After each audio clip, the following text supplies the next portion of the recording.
మీడియాతో మాట్లాడుతున్నారు. లైవ్ చూద్దాం. వారు ఆంధ్రప్రదేశ్ డేటాని చోరీ చేశారనేటటువంటిది వాళ్ళ వాదన. చోరీ చేసి ఓటర్ల సేవామిత్ర పేరుతో ఓట్లని ఇవన్నీ కూడా తెలుగుదేశం పార్టీ వారు చేస్తున్నారు. ఇదంతా కూడా ప్రభుత్వానికి సంబంధించిన డేటా, దీన్ని చోరీ చేసి వాళ్ళు చేస్తున్నారు అనేటటువంటిది ఒక దురుద్దేశపూర్వకంతో ఫాల్స్ కంప్లైంట్ ఒకటి తయారు చేయించి వైఎస్ఆర్సీపీ పార్టీ జగన్మోహన్ రెడ్డి గారికి దగ్గర బంధువులైనటువంటి లోకేష్ రెడ్డి గారితో ఒక రిపోర్టు తీసుకుని అర్ధరాత్రి కాడ 12 గంటలకు ఆ ప్రాంతాల్లో రిపోర్టు తీసుకుని దాన్ని ఒక ఎఫ్ఐఆర్గా రిజిస్టర్ చేసి తెల్లవారగానే అందులో పనిచేసే వర్కర్స్ నిర్బంధంలోకి తీసుకుని అక్రమంగా తర్వాత 11 గంటలకి దాని మీద రైడ్ చేసి అక్కడ ఉన్నటువంటి ఇన్స్ట్రుమెంట్లు డెస్క్లు అన్నీ కూడా చోరీ చేయటం, ఇది చేసింది తెలంగాణ పోలీసులు.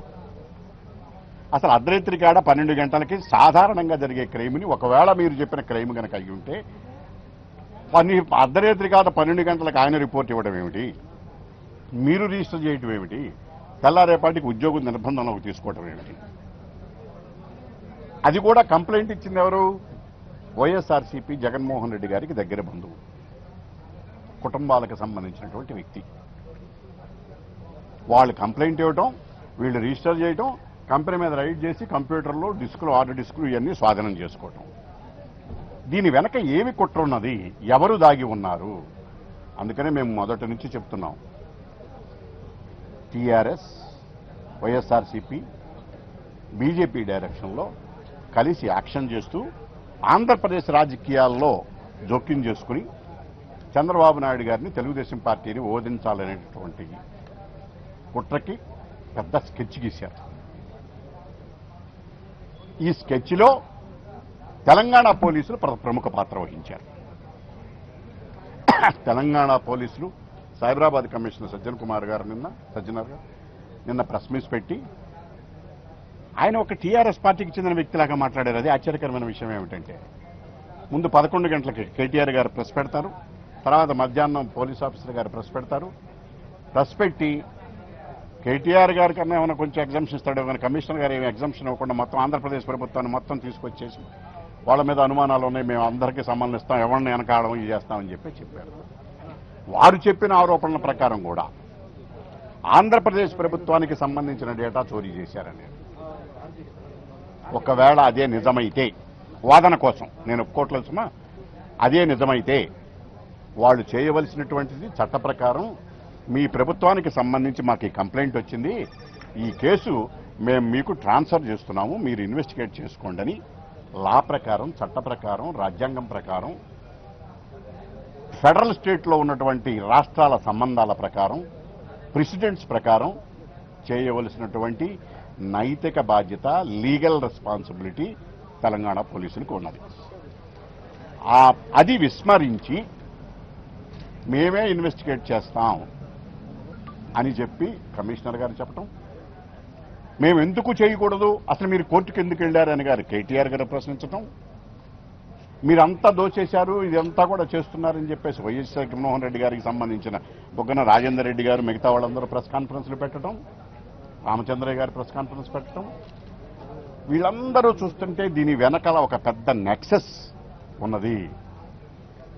ఒక దీర్ఘకాలికమైనటువంటి దురుద్దేశపూర్వకమైనటువంటి ప్రభుత్వాన్ని కూల్చేందుకు, ఎన్నికలలో గందరగోళాలు సృష్టించి చంద్రబాబు నాయుడు గారిని ఓడించేందుకు పెద్ద కుట్రతో ప్రధానమైనటువంటి వ్యక్తులు ఈ వెనక కుట్ర దాగి తెలంగాణ పోలీసుల ద్వారా లోకేష్ రెడ్డి కంప్లైంట్ అడ్డం పెట్టుకుని ఆడుతున్నటువంటి కుట్రలో భాగంగానే ఈ కేసు నమోదు కాబడినది. అలా నమోదు కాబడినటువంటి ఈ కేసును అడ్డం పెట్టుకుని తెలంగాణ పోలీసులు ఓవర్ యాక్షన్ చేస్తూ అరెస్టు చేశారు. అరెస్టు చూపించరు, జీడీలో చూపించరు, కోర్టులో కేసు వేసిన తర్వాత మాత్రమే వాళ్ళకి నోటీసులు ఇచ్చామని చెప్తారు. వాళ్ళని 3 రోజులు వాళ్ళ కస్టడీ, లీగల్ కస్టడీలో ఉన్నారు.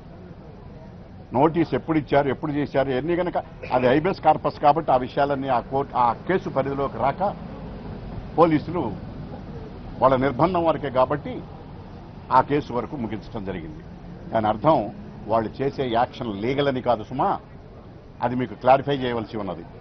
హైవేస్ కార్పొరేషన్ పిటిషన్ కొట్టివేయడానికి రీజను అది నిర్బంధించిన వ్యక్తులు ఎక్కడున్నారో తెలియదు కనుక కోర్టు ముందు ప్రవేశపెట్టమని కోర్టు కూడా ఆశ్చర్యపోయింది. తెల్లకాగితాల మీద వీఆర్ఓల సంతకాలు ఏమిటి, ఈ సీడీలు ఎంట్రీ లేకపోవడం ఏమిటి, మీరు ఇది చేయటం ఏంటి ఆశ్చర్యం చేసి మొదటి రోజున కోర్టు వారిని చివాట్లు పెడితే మరుసటి రోజు సర్దుకుని వాళ్ళు రికార్డులన్నీ కూడా తారుమారు చేసి సృష్టించి ఇదిగోనని వీళ్ళని ప్రొడ్యూస్ చేసి వాళ్ళు చేతులు దులిపేసుకున్నారు.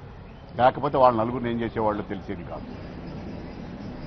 ఇప్పుడు కంపెనీకి సంబంధించిన ఎండీని దీని వెనక ఉన్నటువంటి ఈ కంప్లైంట్ ఏదో సేవామిత్ర పేరుతో ఉన్నటువంటి వాళ్ళని రాష్ట్ర ప్రభుత్వం కూడా అనుమానంగా పాత్ర ఉన్నది అని చెప్పేసి ఈరోజు ప్రకటనలో ఆ కమిషనర్, పోలీస్ కమిషనర్ గారు ప్రకటించడాన్ని బట్టి చూస్తే ఇది చాలా కుట్రపూరితంగా చేస్తున్నారు. దీనిలో చాలా మంది రాజకీయ పెద్దల హస్తం ఉన్నది.